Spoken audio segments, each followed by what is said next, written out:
여러분, 오늘 무심코 마신 그 1,500원짜리 아메리카노, 혹시 그 한 잔 뒤에 수천억 원의 자본이 움직이는 정교한 경영 시나리오가 담겨 있다는 사실 알고 계셨나요? 이제 대한민국 저가 커피 시장은 단순한 가맹 사업의 영역을 넘어섰습니다. 메가 MGC 커피, 컴포즈 커피, 더벤티 등 우리가 매일 마주하는 브랜드들의 성장 동력원으로서 글로벌 자본과 대형 사모펀드 PEF들이 중요한 역할을 하고 있습니다. 그들은 왜 이 얇은 마진의 시장을 최적의 투자처로 선택했을까요? 이건 단순한 커피 장사를 넘어 철저하게 계산된 데이터와 자본의 논리로 설계된 기업 가치 제고의 현장입니다. 비판이나 억측이 아닌 공개된 시장 데이터로 본 저가 커피 시장의 효율화 메커니즘. 오늘 대한민국 커피 산업의 거대한 판도가 어떻게 재편되고 있는지 그 메밀한 숫자의 세계를 담백하게 분석해드립니다.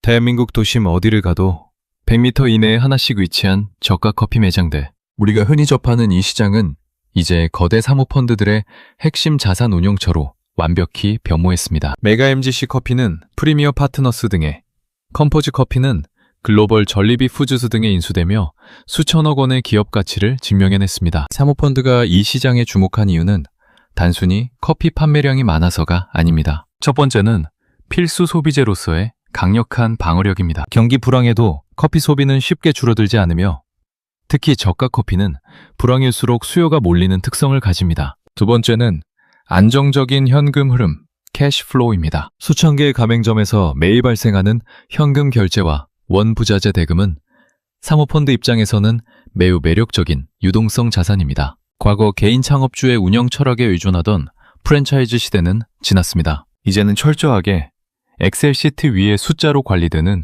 기업형 경영 시대입니다. 사모펀드의 유입은 브랜드의 출점 속도를 유례없이 가속화했습니다. 매장 수는 단순히 영업점이 늘어나는 것을 넘어 원재료 공급처와의 협상력을 극대화하는 바잉 파워의 원천이 됩니다. 매장이 2,000개, 3,000개에 육박할수록 원두 한 알, 컵홀더 하나당 단가를 낮추는 규모의 경제가 실현되며 우리가 마시는 커피 한 잔은 거대 자본이 설계한 정교한 표준화된 금융상품에 가까워지고 있습니다. 사모펀드가 저가 커피 브랜드를 인수한 직후 단행하는 가장 핵심적인 조치는 바로 재무구조 최적화입니다. 이는 단순히 낭비를 줄이는 수준을 넘어 공급망, 서플라이 체인 전체를 재설계하여 영업이익률을 극단적으로 끌어올리는 고도의 전략입니다. 먼저 원두 직소싱 체계를 강화합니다. 중간 유통 단계를 생략하고 산지와 직접 계약하거나 자체 로스팅 공장 운영 효율을 높여 중간 마진을 본사가 직접 확보하는 방식입니다. 또한 키오스크 전면 도입과 메뉴 조리의 표준화 SOP를 통해 매장 내 노동 강도는 조절하면서도 생산성은 높이는 프로세스를 구축합니다. 이러한 과정은 브랜드의 재무제표를 매우 탄탄하게 만듭니다. 실제로 일부 브랜드는 외식업계 평균을 훨씬 웃도는 1020%대의 영업이익률을 기록하며 자본시장에서 그 가치를 인정받고 있습니다. 하지만 이러한 고효율 경영의 기저에는 사모펀드 특유의 투자 회수, 엑싯 전략이 강력하게 작동합니다. 사모펀드는 통상 3년에서 5년이라는 한정된 시간 내에 기업 가치를 극대화하여 더 높은 가격에 매각해야 합니다. 따라서 이들이 추구하는 효율화는 장기적인 브랜드 유산, 레가시보다는 매각 시점에서 가장 매력적으로 보일 수 있는 단기 순이익과 성장률 지표에 초점이 맞춰질 수밖에 없습니다. 대형 연예인을 기용한 공격적인 마케팅이나 신메뉴 개발을 통한 물류 마진 확보 등이 본사의 이익을 방어하는 핵심 수단이 되는 구조입니다. 자본은 가장 효율적인 길을 찾고 그 길의 끝에는 항상 매각 가능한 가장 매력적인 숫자가 놓여 있습니다. 사모펀드가 인수한 저가 커피 브랜드의 재무제표가 단기간에 시장의 주목을 받는 이유는 단순히 매장 판매량이 늘어서만은 아닙니다. 그 내면에는 본사가 주도하는 공급망 관리, SCM의 혁신이 자리 잡고 있습니다. 사모펀드는 인수 직후 가맹점에 공급되는 원두, 우유, 시럽, 심지어 종이컵과 빨대에 이르는 모든 부자재의 유통 단계를 재설계합니다. 과거 중소규모 프랜차이즈가 외부 물류업체에 의존했다면 사모펀드 체제 아래서는 물류를 내재화하거나 특정 파트너사와의 독점 계약을 통해 중간 유통 마진을 본사가 효율적으로 관리하는 구조로 전환합니다. 매장 수가 2,000개를 넘어서는 순간 원두 1kg당 단가를 단 몇백 원만 낮춰도 본사가 확보하는 규모의 경제 수익은 연간 수십억 원 단위로 불어납니다. 이는 가맹점주에게는 안정적인 원재료 공급을 보장하는 동시에 본사에게는 탄탄한 영업이익을 제공하는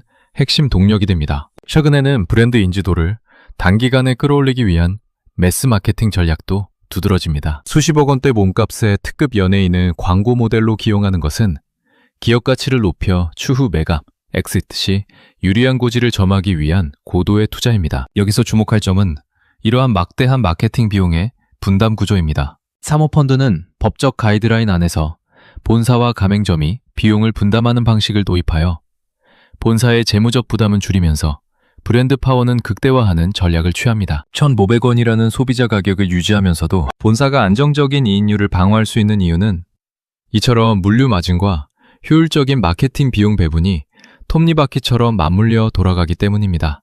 사모펀드의 유입으로 가속화된 공격적인 출점 전략은 브랜드의 시장 점유율을 비약적으로 높였지만 동시에 시장 포화에 따른 관리 역량이라는 새로운 과제를 던져주었습니다. 단기간에 매장 수가 급증하면서 인접상권 내 동일 브랜드 간의 간섭 현상이 발생할 수 있는 환경이 조성된 것입니다. 본사 입장에서는 전체 매장 수가 늘어날수록 물류 처리량이 많아져 수익 지표가 개선되지만 개별 가맹점 입장에서는 상권 내 경쟁이 심화되는 구조적 상황에 직면할 수 있습니다. 사모펀드는 투자 회수라는 명확한 기한이 정해진 경영을 하기 때문에 장기적인 상권 보호와 단기적인 외형 성장 사이에서 최적의 균형점을 찾는 것이 경영진의 핵심 역량이 됩니다. 특히 글로벌 원자재 가격이나 환율이 급등하는 대외 변수가 발생했을 때 사모펀드 경영진은 본사의 재무 건전성을 유지하기 위해 공급가 정책을 유연하게 조정합니다. 이 과정에서 본사가 원가 상승분을 일정 부분 흡수하며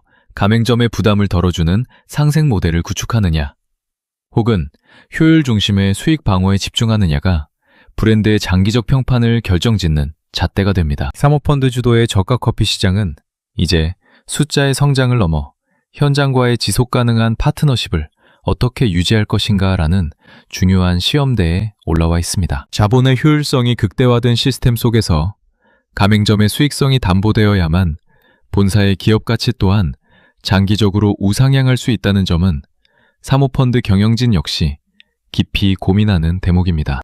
사모펀드가 저가 커피 브랜드를 인수한 지 일정 기간이 지나면 시장의 이목은 자연스럽게 누구에게 어떤 방식으로 매각할 것인가로 집중됩니다. 사모펀드의 본질은 기업을 영구적으로 소유하는 것이 아니라 가치를 극대화하여 자본을 회수하는 선순환 구조에 있기 때문입니다. 현재 국내 저가 커피 시장은 매장수 측면에서 이미 포화 단계에 진입했다는 분석이 많습니다. 더 이상 국내에서의 신규 출점만으로는 기업 가치를 비약적으로 끌어올리기 어려운 시점에 도달한 것이죠. 이때 사모펀드가 선택하는 가장 현실적인 전략은 해외 시장으로의 영토 확장입니다. 국내에서 검증된 저가 커피의 효율적인 운영 시스템과 K커피라는 문화적 프리미엄을 결합해 동남아시아나 미주 지역으로 진출하는 것입니다. 해외 시장에서의 성공은 브랜드의 성장 잠재력, 그로스 포텐셜을 다시 한번 증명하는 계기가 되며 이는 곧 글로벌 전략적 투자자 SI나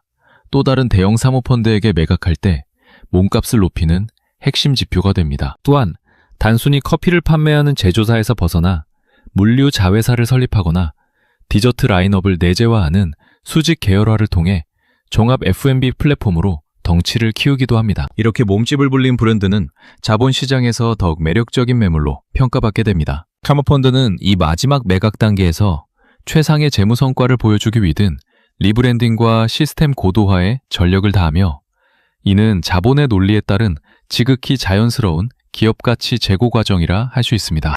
대한민국 저가 커피 산업은 이제 급격한 성장기를 지나 안정적인 성숙기에 접어들었습니다. 사모펀드가 주도한 지난 몇 년간의 팽창은 시장 전체의 파이를 키우고 프랜차이즈 운영의 표준화를 이끌어냈지만 동시에 상권 내 과당 경쟁이라는 피할 수 없는 현실을 남겼습니다. 향후 우리가 주목해야 할 현상은 브랜드 간의 산업 통합입니다. 규모의 경제를 더욱 극대화하기 위해 사모펀드끼리 브랜드를 주고받으며 합병하거나 압도적인 시장 지배력을 가진 기업이 후발주자를 흡수하여 운영 효율을 한 단계 더 끌어올리는 시나리오입니다. 이는 중국되는 물류 비용을 절감하고 통합된 바잉 파워를 통해 원가를 혁신적으로 낮추려는 자본의 생존 본능에서 기인합니다. 결국 소비자와 가맹점주들이 마주할 미래는 브랜드의 대형화와 시스템화입니다. 개인의 감성보다는 철저한 데이터 기반의 시스템 아래서 오차없는 품질과 가격을 유지하는 기업형 프랜차이즈가